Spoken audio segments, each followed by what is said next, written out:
ओम श्री परमात्मने नमः। श्री गणेशाय नमः। श्री सद्गुरुदेवाय नमः। श्री सरस्वते नमः। आदरणीय भक्तजनों, सादर प्रणाम। हम आज पुरुषोत्तम मास के छठे अध्याय की कथा को श्रवण करेंगे। 5वें अध्याय में हमने सुना कि नारद जी श्री नारायण भगवान से मल मास की कथा को श्रवण कर रहे हैं, और जब नारायण भगवान मल मास को लेकर गोलोक धाम पहुँचे तो फिर वहाँ क्या हुआ। नारद जी बड़ी उत्सुकता से पूछते हैं। श्री नारद जी की जय। श्री नर नारायण भगवान की जय। भक्तजनों, नारद जी ने पूछा, भगवान गोलोक में आकर श्री नारायण भगवान ने क्या किया। तब नारायण भगवान बोले, हे निष्पाप, मुझ श्रोता पर कृपा कर कहें। नारद जी कहते हैं कि प्रभु नारायण देव, आप मुझ पर कृपा कीजिए और मुझे सारी कथा सुनाइए। ऐसा कहते हैं। भगवान नारायण ने कहा, हे नारद, आप निष्पाप हो। मलमास को लेकर भगवान विष्णु के गोलोक जाने की जो घटना हुई वह हम कहते हैं, आप सुनो। उस गोलोक में मणिस्तंभ सुशोभित रमणीय मनोहर पुरुषोत्तम धाम को विष्णु भगवान ने दूर से देखा। धाम के तेजस्वी स्वरूप को देखकर उनके नेत्र चौंधिया गए और आंखें बंद हो गई। उन्होंने उस लोक को प्रणाम किया। भगवान विष्णु ने और उस मलमास ने फिर धीरे धीरे अपनी आंखें खोली तथा अधिक मास को कहा कि तुम मेरे पीछे पीछे आओ, और उसको पीछे पीछे कर वे धीरे धीरे उस गोलोक धाम की ओर चले। मलमास के साथ भगवान के मंदिर के समीप पहुंचकर भगवान श्री कृष्ण के जो द्वारपाल थे उन्होंने प्रसन्न होकर भगवान विष्णु को प्रणाम किया, और भगवान विष्णु ने उनका अभिनंदन स्वीकार किया। पुरुषोत्तम भगवान की शोभा देखकर अत्यधिक प्रसन्न हुए भगवान विष्णु धीरे धीरे उनके मंदिर के भीतर पहुंच गए। शीघ्र ही पुरुषोत्तम पुंडरीकाक्ष श्री कृष्ण भगवान को नमस्कार किया। गोपिका समूह के मध्य में रत्न सिंहासन पर बैठे श्री कृष्ण को प्रणाम कर तथा समीप खड़े होकर भगवान विष्णु ने कहा, हे गुणातीत गोविंद, अजर अमर अविनाशी, सूक्ष्म निर्विकार निग्रहवान गोप गोपेश्वर, विधायक बाल्य अवस्था वाले शांत रूप गोपेश्वर, गोपिकाओं के स्वामी, अति सुंदर नव मेघ तुल्य श्याम, कोटि कोटि मनमथों, मनमथ यानी कि कामदेव के समान सौंदर्यवान, वृंदावन में रास मंडल के मध्य में विराजमान होने वाले, पीत वर्ण पीतांबर से सुशोभित, सौम्य जिनके मस्तक पर सुंदर तिलक है, ऐसे रासलीला के अधिपति, रासलीला में निवास करने वाले, लीलालीन रासलीला करने और सदैव रासलीला करने के लिए उत्सुक रहने वाले तथा प्रस्तुत सच्चिदानंद गोविंद, द्विभुज यानी दो भुजा वाले, मुरलीधर पीतांबरधारी, अच्युतानंद आनंद कंद गोविंद भगवान की मैं स्तुति करता हूँ। इसी बुद्धि से हे भक्तजनों, भगवान नारायण नारद जी से कहते हैं कि जो भगवान की स्तुति करेगा भगवान उसके सभी मनोकामना पूर्ण करेंगे। और इसी विधि से स्तुति करके लीला धाम श्री कृष्ण को नमस्कार कर पार्षदों द्वारा सत्कार किए जाना और भगवान विष्णु रत्न जटित सिंहासन पर श्री कृष्ण की अनुमति से विराजमान हो गए।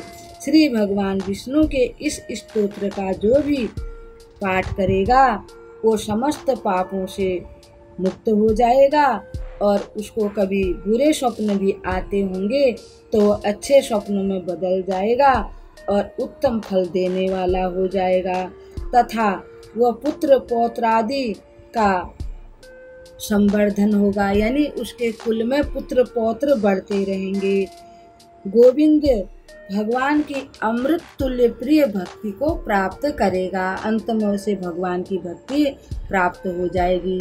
अपयशों का नाश होकर सुयश प्राप्त होगा तथा सत्कीर्ति का विस्तार होगा, उसकी कीर्ति फैलेगी। पुनः भगवान विष्णु विराजमान हो गए तथा श्री कृष्ण के सम्मुख कंपित गात यानी कांपता हुआ मलमास को आगे करके उससे श्री कृष्ण के चरणों में दंडवत प्रणाम कराया। भगवान विष्णु ने मलमास को कहा कि ये श्री कृष्ण भगवान हैं, तुम इनके चरणों में दंडवत प्रणाम करो।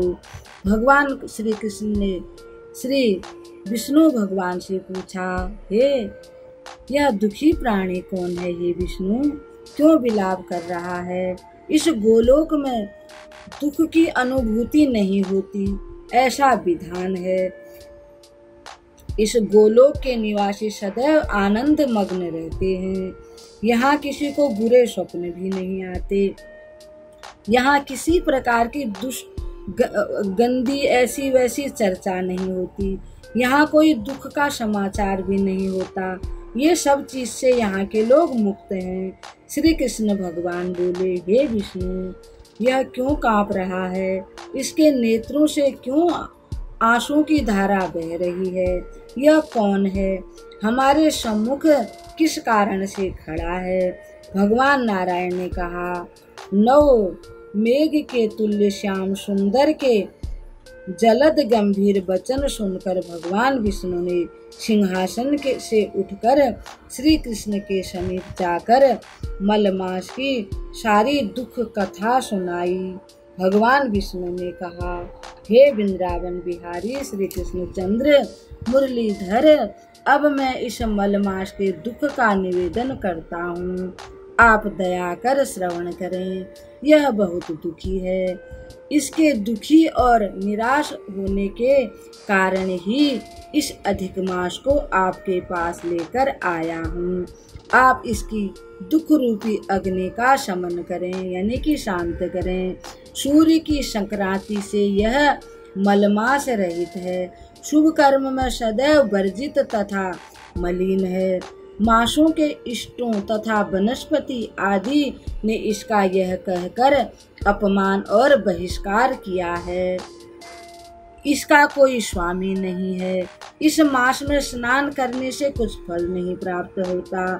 संवत्सर आदि सब ने इसका तिरस्कार कर दिया है और अपने अपने अधिष्ठाता स्वामियों के गर्ववश इस मलमास का अपमान किया है।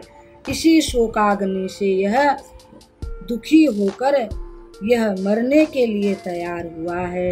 इसी क्रम में अन्य परोपकारी साधु संतों ने इसको मेरे पास भेजा। यह मेरे पास आया। हे पुंडरीकाक्ष, ऋषिकेश, शरण प्राप्त करने की इच्छा से यह मेरे पास आया है। प्रतिपल कांपते कांपते तथा विलाप करते हुए इसने अपनी संपूर्ण कथा व्यथा मुझे बताई है। इसका यह असहनीय दुख आपकी कृपा के बिना समाप्त नहीं हो सकता। इसी कारणवश इस आश्रयहीन को आपकी शरण में मैं लाया हूँ। आप पर यानी कि आप प्राणियों के दुख को सहन नहीं कर सकते, ऐसा वेद ज्ञाताओं ने कहा है। जो वेद के मर्म को जानते हैं, वेदों के ज्ञाता हैं, उन्होंने ऐसी बात कही है। इसलिए इस दुखी को कृपा करके सुखी कीजिए। हे विश्वेश्वर, आपके चरणों का आश्रय प्राप्त करके प्राणी शोक मुक्त हो जाता है।